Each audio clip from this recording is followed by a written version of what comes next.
लड़का है जो अपनी माँ के साथ एक मिट्टी के घर में रहता है। सोमू के जन्म के कुछ समय बाद ही उसके पिता झील के किनारे वाले मैदान से अचानक गायब हो गए थे। कहा जाता है कि उस मैदान से सिर्फ सोमू के पिता ही नहीं बल्कि कई बकरियां, गाय और यहाँ तक कि कुत्ते भी गायब हो गए हैं। तब से वो झील और झील के किनारे वाले मैदान में कोई भी नहीं जाता था। लेकिन सोमू ने आजकल उस झील के किनारे गायों को घास खिलाने जाना शुरू किया है और ये देखकर गांव के एक बुजुर्ग, ए समो, क्या तुझे उस झील की घटना के बारे में कुछ पता नहीं है? वहाँ वो झील पहले नहीं था, सिर्फ सूखी जमीन थी। फिर अचानक एक दिन वो झील दिखाई देने लगे। तेरे पिताजी वहाँ गाय चराते हुए गायब हो गया था। तुझे भी कुछ हो जाएगा। अरे मुझे कुछ नहीं होगा। मेरे गायों के लिए इतने सारे घास कहाँ से लाऊं? उस झील के किनारे वाले मैदान में कितने हरे घास हैं। मेरे गाय वहाँ पेट भर के खाते हैं। मेरे बात सुनो बेटे, कब क्या खतरा आ जाए उधर मत जा तू। लेकिन सोमू उनके बात नहीं मानता और वो गायों को लेकर झील के किनारे वाले मैदान की ओर चला जाता है। वहाँ गायों को मैदान में छोड़कर वो एक कांटे लेकर झील के किनारे मछली पकड़ने लगता है। इस झील में कितनी मछलियाँ हैं और इसके किनारे कितनी हरी हरी घास है। गाँव वाले डर के मारे यहाँ नहीं आते, इसीलिए मुझे कितने सारी मछलियाँ मिलती और गायों भी पेट भर के खाती है। और इसी तरह कई दिनों तक चलता रहा।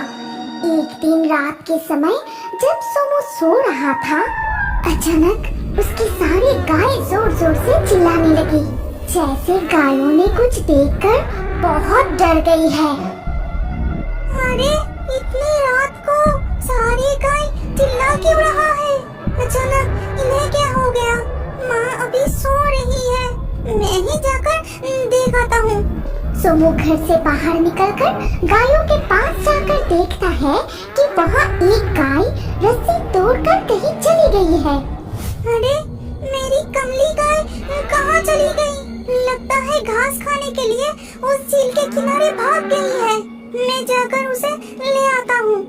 सोमू तो बहुत बहादुर लड़का है, इसीलिए वो जरा भी डरे बिना सीधा उस झील के किनारे वाले मैदान की ओर चला जाता है। और वहाँ पहुँचने के बाद, अरे कमली गाय तो यहाँ भी नहीं है, लेकिन वो गई कहाँ? फिर वो अचानक देखता है कि झील के किनारे वाले मैदान की घास गायब है और वो बड़ी झील भी वहाँ नहीं था। अरे बाप रे, ये कैसे संभव है? यहाँ के वो झील, जमीन के हरे घास सारे अचानक कहाँ गायब हो गए? ये सब क्या हो रहा है? भ्रम तो नहीं है? ठीक उसी समय अचानक से एक तेज तूफान चलने लगी।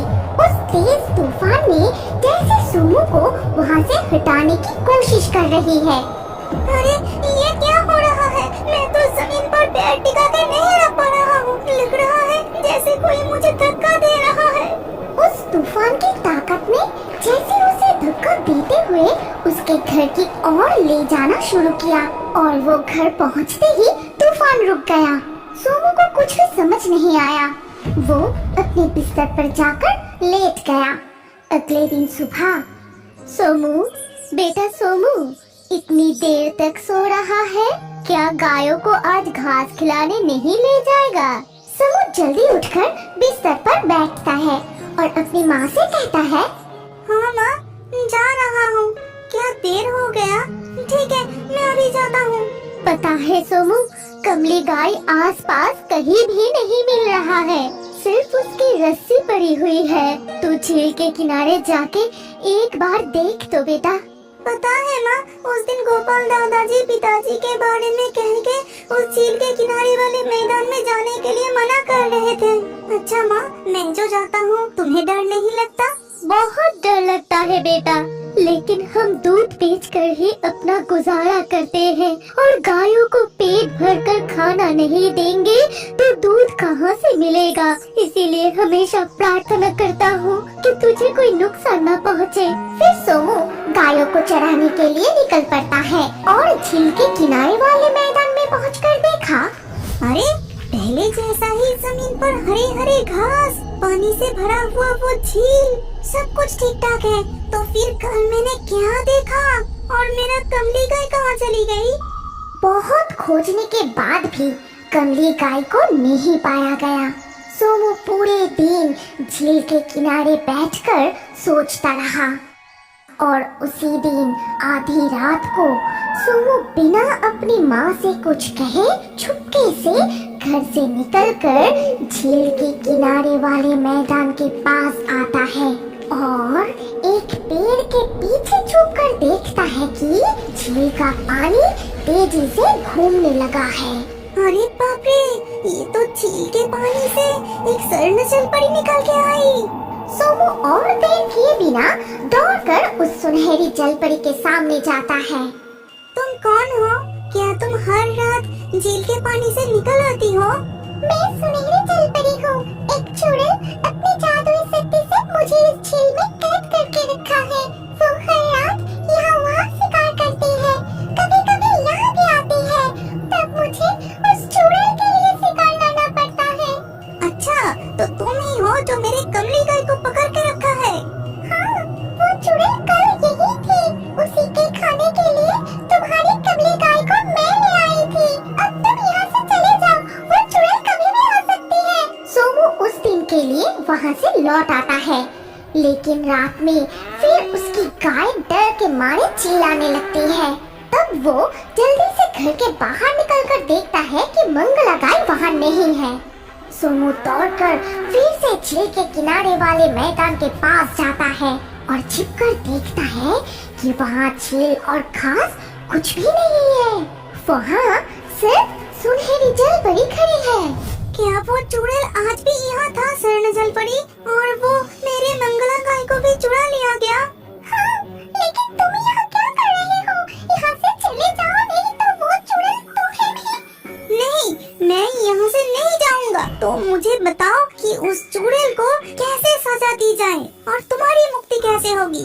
इस पूरे मैदान की घास ही उस चुड़ैल के सिर के बाल है, उनमें ही उसकी जान छिपी हुई है। अगर तुम एक दिन के अंदर शाम होने से पहले ही सारी घास काटकर उसे जला सकते हो तो वो चुड़ैल मर जाएगी, लेकिन तुम किसी की मदद नहीं ले सकोगे और किसी को कुछ बता भी नहीं सकोगे।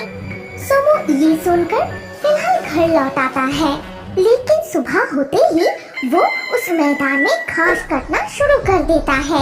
दिन चढ़ने के साथ तेज धूप की गर्मी से उसका शरीर जलने लगता है, लेकिन वो बिना रुके घास काटता ही रहता है। ए समू, पागल हो गए हो क्या? इतनी धूप में घास क्यों काट रहा है? इस कड़ी धूप के वजह से तू बेहोश भी हो सकता है। सोमू उसकी बात का जवाब नहीं देता। वो हाथ चलाकर घास काटता रहता है। ये देखकर गोपाल दादाजी वहाँ से चले जाते हैं।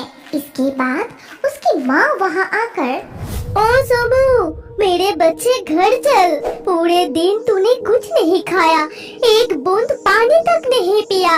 इतनी सारी घास का क्या करेगा? मेरे बच्चे घर चल। सोमू माँ की बात का भी कोई जवाब नहीं देता।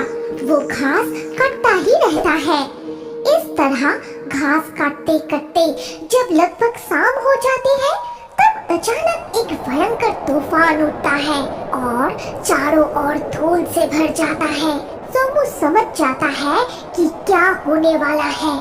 वो और तेजी से घास काटना खत्म करके जैसे ही आग जलाने जाता है, तभी एक गंजी चुड़ैल आकर, रुक जा, मैं कहती हूँ रुक जा, घास पे आग मत लगा, रुक जा, नहीं तो तुझे खत्म कर दूंगा, तेरी गर्दन मरोड़ के खून पी जाऊंगा। लेकिन चुड़ैल कुछ करने से पहले ही सोमू उस घास में आग लगा देता है और चुड़ैल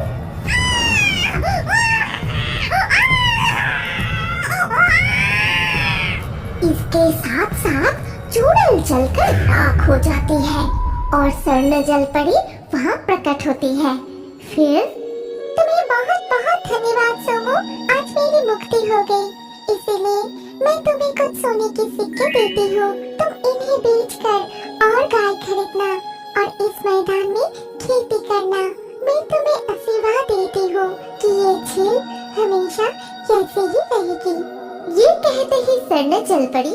सोमू को उपहार स्वरूप सोने के सिक्के दिए, फिर अदृश्य हो गई। सोमू उससे कुछ और गाय खरीदकर दूध बेचने लगा और उसी जमीन पर खेती करके खुशी से दिन बिताने लगा। जरा रुकिए, आपके लिए खुशखबरी है। जल्दी से आपका नाम कमेंट में लिख दीजिए। नाम लिख के ये रियो वर्ल्ड चैनल जो सब्सक्राइब करेगा उसका नाम से नए कार्टून वीडियो बनाएंगे।